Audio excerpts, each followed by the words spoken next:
The story begins 6 weeks earlier. Lazarus had rolled its tanks down Main Street, past the empty storefronts, the old feed store, and the Smallville Guild of Quilters. Attack helicopters filled the skies, swarming over the state fairgrounds and destroying the butter sculpture of Amelia Earhart, a Kansas native and lifelong idol. The Kansans stood their ground, heavily armed, just as their ancestors had during the border wars of the 1850s, when Missouri bushwhackers and Confederate guerrillas raided their towns. They were farmers and the sons of salt miners, the daughters of Free Staters and Dodge City gunfighters, united under their state motto, Ad Astra per Aspera. Across 9 million light-years, an alien rocketed alone from his destroyed homeworld, his body charged with the power of a fallen star. It was only natural that he would find his way to the sunlit plains and golden fields of Kansas. Through difficulties to the stars, Ad Astra per Aspera. Thus began the Battle of Kansas. Superman struck with tremendous force, driving his shoulder into the lead tank and sending it crashing backward through the street to protect the citizens. Debris and fire filled the air as the machines fell apart under his blows. In the midst of the chaos, he spoke to his sentient cape, instructing it to use every gift it had to fortify Smallville. The cape responded that it could do so, but it would require all its energy, leaving Superman unprotected while it recovered from its previous ordeal. Superman looked to the sky as enemy helicopters closed in. The loss of his parents still weighed on him, but he refused to let Smallville fall. Determined, he overrode his protocols and commanded his cape to defend the town. Saul acknowledged the order, assuming full responsibility for Smallville's protection, while Superman prepared to face the assault alone. On the ground, Lois coordinated the townspeople, calling out that Peacemech armor was weakest at the knees. Jimmy directed their aim toward the tail rotors of the helicopters, and Lana rallied them with a single call for Smallville. Lazarus's forces struck first, destroying phone towers and cutting off all communication. By the time their soldiers parachuted onto the Jayhawker Community Baseball Field, every highway and trail leading in or out of town had been barricaded, the glowing wall standing as the last line of defense. Explosions tore through the sky as helicopters and drones swarmed over the Kansas plains, their missiles lighting up the horizon. Wind turbines collapsed under the barrage, and fire consumed everything in sight. This was war, a full-scale assault on Smallville. Amid the chaos, Superman soared through the inferno, gripping the burning wing of a crashing aircraft and forcing it away from the town below. The destruction raged on, and though the battle had only just begun, the scale of it was already unimaginable. In the present, Lois Lane broadcast from the hidden bunker of Radio Smallville. She reported that the Lazarus Corporation had constructed a concentration camp in the American heartland, where citizens were being detained without cause or due process. The world, she said, seemed unaware or simply unwilling to care. She explained that under the direction of its CEO, Ra's al Ghul, the corporation had turned its full strength against the people of Smallville. The town would have been destroyed weeks earlier if not for the efforts of one man, Superman. Lois described his impossible abilities, insisting that every word of her account was true and verifiable, supported by photographs taken from what had become one of the world's most volatile war zones. As the transmission continued, an alert signaled that Lazarus had detected their broadcast and that enemy forces were closing in. Jimmy moved quickly, urging Lois to evacuate. She ended the transmission with a final appeal for anyone listening to spread the truth before it was too late. Then, signing off, she identified herself and the station, affirming that Radio Smallville was still broadcasting from occupied Kansas, a message of resistance sealed with the words Ad Astra per Aspera. Lana warned the others that the enemy was closing in as they rode hard across the plains. Behind them, the ground erupted in fire and debris as the Peacemechs broke through the perimeter. Lois called out to Saul for support, but the sentient cape responded that it could not engage without drawing energy from other critical defenses, urging them to ride faster instead. Moments later, Saul opened a temporary passageway through the barrier to give them a path to safety, explaining that it would do whatever was necessary to protect the tunnels. Lois, refusing to surrender, resolved that no matter what happened to them, the machines would never breach Smallville's defenses. As they charged forward, Lois's thoughts turned inward. She remembered Jimmy asking her not long ago when she first realized what was coming, when she knew the war had already begun. A few days earlier, Jimmy had tried to make conversation while they worked underground. He admitted to Lois that before all of this, he had been the world's worst photographer, so clumsy that even his mother had jokingly called him Jimmy Three Thumbs. The first real photograph he ever took, he said, was on the night everything changed.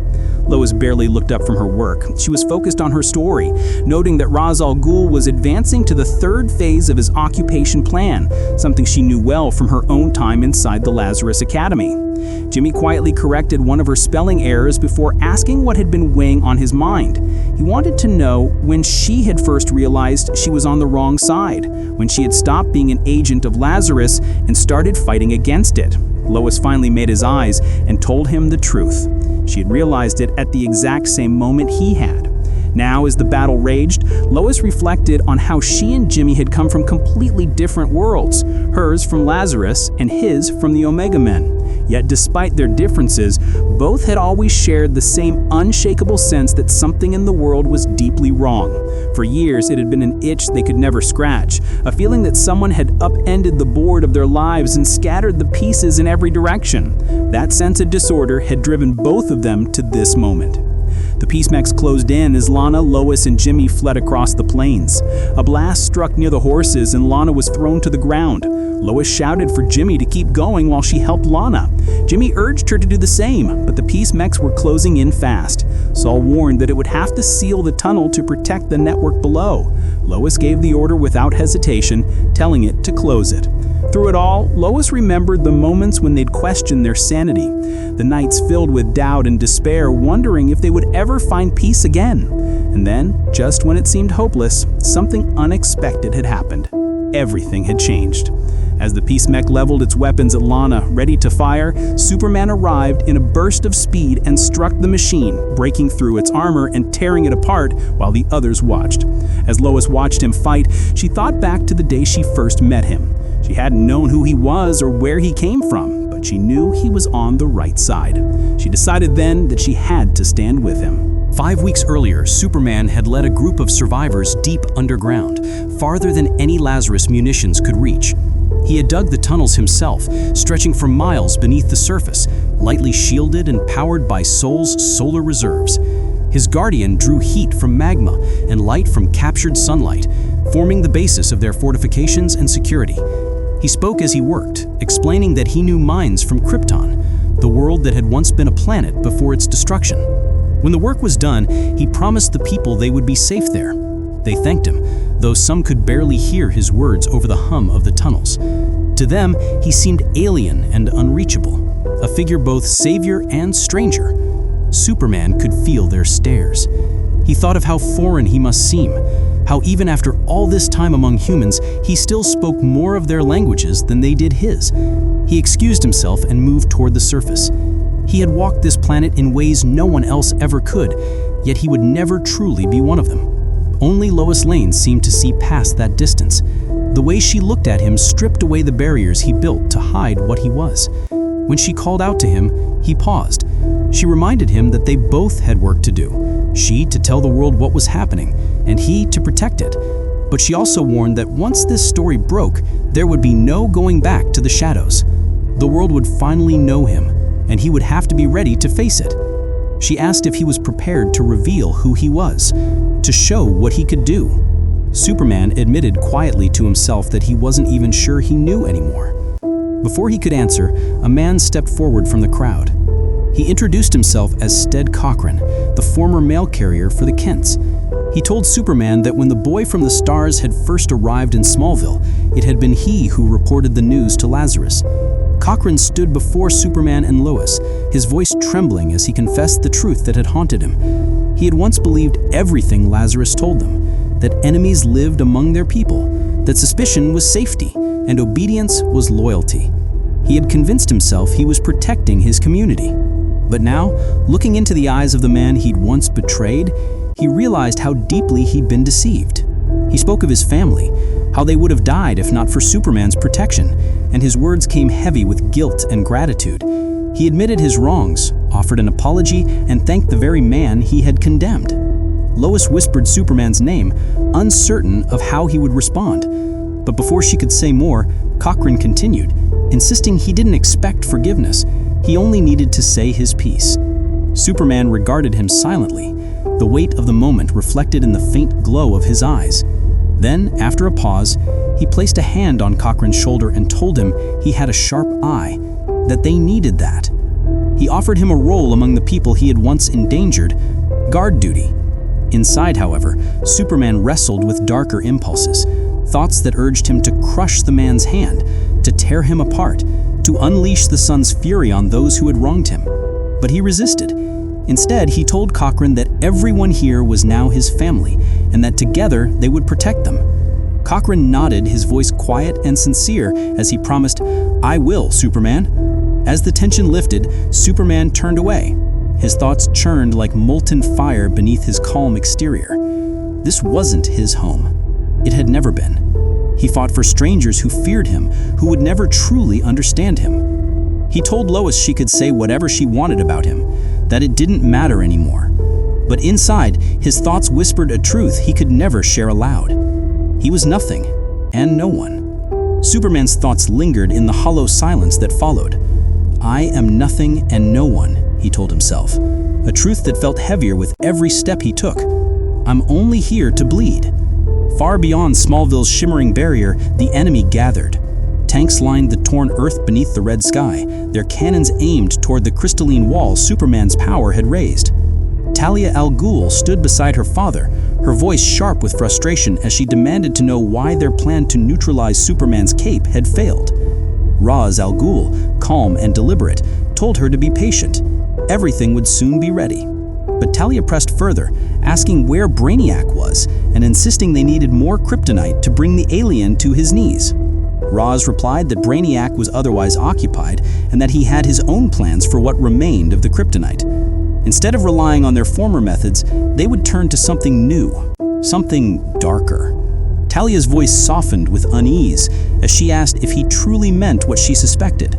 Ra's met her gaze, the faintest hint of a smile cutting through his beard.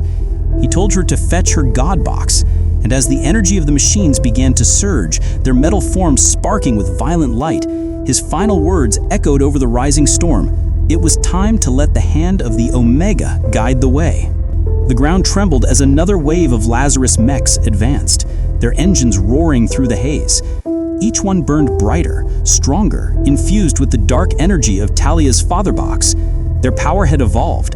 Their strikes carried a pulse that tore through the air like thunder, each blow screaming with a mechanical whisper that clawed at his senses. He met them head on, his body a streak of molten light against their armored shells. Every punch he threw was a struggle against exhaustion, every blast of heat vision a defiance against the endless storm that cloaked the sky. For weeks, Lazarus had been seeding black clouds over Smallville, smothering the sun and cutting off his strength. The attacks never stopped.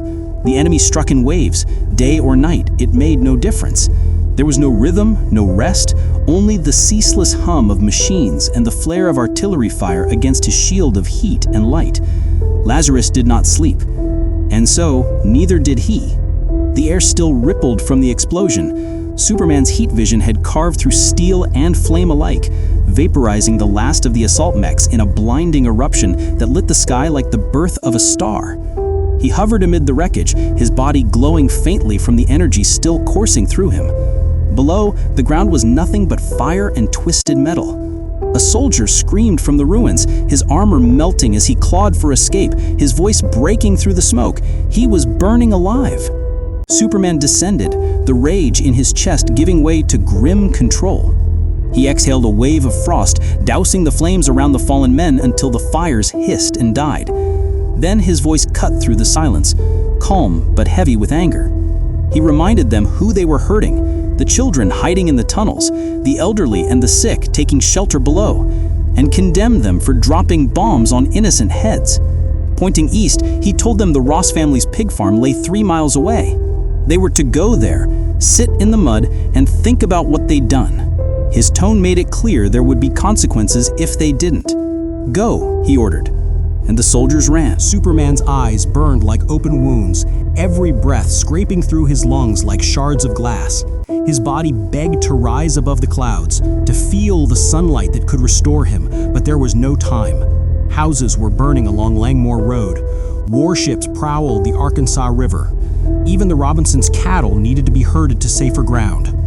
Lois approached through the wreckage, her voice calm but firm. She told him he couldn't keep this up, that anyone could see he was exhausted. He was protecting an entire town, day and night, and even a Superman had his limits. Superman turned to her, the faint glow in his eyes dimming with fatigue. He asked if anyone had heard her broadcasts, if her stories were reaching the outside world, if anyone was coming to help. Lois hesitated, her expression softening. She admitted she didn't know, not yet. Then Superman straightened, his voice steady again. They would both keep doing what they had to do. There was no other choice. Lois stepped closer, her resolve matching his. She promised the world would know about Smallville, no matter what it took. They would know about him, the man still standing when the world turned away. She told him his story would change everything, that she believed in it because she had seen it change her. Her words hung between them, fragile yet unwavering, as the wind carried the smoke of another burning field across the horizon. The red crystal barrier that enclosed Smallville began to tremble, its once stable form vibrating with a deep, wounded hum. The glow within it faltered, pulsing like a dying heartbeat. Superman turned toward it, his instincts already screaming what his mind refused to accept. Something was wrong with Saul. From within the barrier, Saul's voice broke through the static, distorted and strained. He called out to Cal, telling him something was wrong, not around them, but inside him. Cracks raced across the crystalline surface and the air filled with a low, splitting groan. Superman rushed forward, calling Saul's name, demanding to know what was happening. The barrier rippled violently as red shards tore free and scattered through the air like shrapnel. Saul's voice flickered in and out, heavy with regret. He said he had been infiltrated, compromised, and should have noticed sooner. His tone faltered as he tried to speak Cal's name again. Then softer came his final words, an apology. "I'm so sorry." The crystal barrier convulsed and shattered in a blinding burst of crimson light. Superman raised his arms against the blast, shouting Saul's name as the living wall, his companion, disintegrated before him. Then came another voice, cold, metallic, triumphant. Saul was gone, it said, gone forever. No longer would Superman have him whispering in his ear, guiding him, tempering his fury. He was free now. Superman's eyes widened in disbelief, the denial torn from his throat, no. And from within the swirling remnants of purple energy, a new voice echoed, layered, mechanical, and spreading like infection, thanks to Brainiac. It repeated again and again until the world itself seemed to chant the name. Jimmy's eyes widened, unsure of what he was seeing, while Lois shouted for everyone to get out of the tunnels immediately. Before anyone could move, a cold mechanical voice emerged from within the crystal, Brainiac's voice, speaking through Saul. It denied her command, declaring that no one would escape. Superman reacted instantly, launching himself toward the expanding structure and shouting for everyone to get back. He vowed to destroy it, his voice cracking with regret as he apologized to Saul mid-flight. The corrupted Saul raised a glowing hand, and a blinding beam of violet energy struck Superman, throwing him backward through the explosion. As the blast engulfed him, he thought that no matter what he did, the world would never trust him. He would always be seen as an outsider. The shockwave tore across the field. Lois shielded her face from the searing light, watching helplessly as the violet glow swallowed everything in sight. In her heart, she believed that if he would only reveal who he truly was, if he would stop hiding, people would finally see him for what he really was. She cried out his name, her voice breaking through the haze. As the dust began to settle, in her mind, one truth remained. They would see him for the hero he truly was. As Superman lay helpless on the ground, the army advanced across the ruined field, tanks and mechs pushing through the haze toward the fallen figure at its center. The ground trembled beneath their march. Then the barrage began. Streaks of violet energy slammed into Superman, driving him back through the dirt, each impact flashing against the cracked remains of the barrier. He stayed down, the force of the attack pressing into him like the weight of a collapsing world. In the chaos, his thoughts echoed quietly beneath the thunder of war. He had told them too much. He should have never mentioned Krypton. He should have stayed hidden. Smallville was suffering because he had been careless, because he had shown the world something he cared about. He swore never to do that again. Inside the spreading crystal, Lois, Lana, and Jimmy were trapped within its grasp, helpless to do more than watch as the battle tore the sky apart. Lois's eyes locked on him, her thoughts desperate and searching. What did he care about? Who was he? And did he even know? On the ridge, Talia raised her arm and ordered her troops to stop. The firing ceased, leaving only smoke and silence. And in that silence, one thought passed through him. The world needed a Superman more than anything, but it wasn't him. Then the air itself seemed to shift. A voice rolled across the field, cold, disembodied, and absolute. It declared that their games were at an end, that judgment had come, and that before the day was through, its words would be fulfilled. Ra's al Ghul stood over Superman, holding a glowing green blade. He told Superman that he would kneel before him in the blood of those he loved and beg to be his son.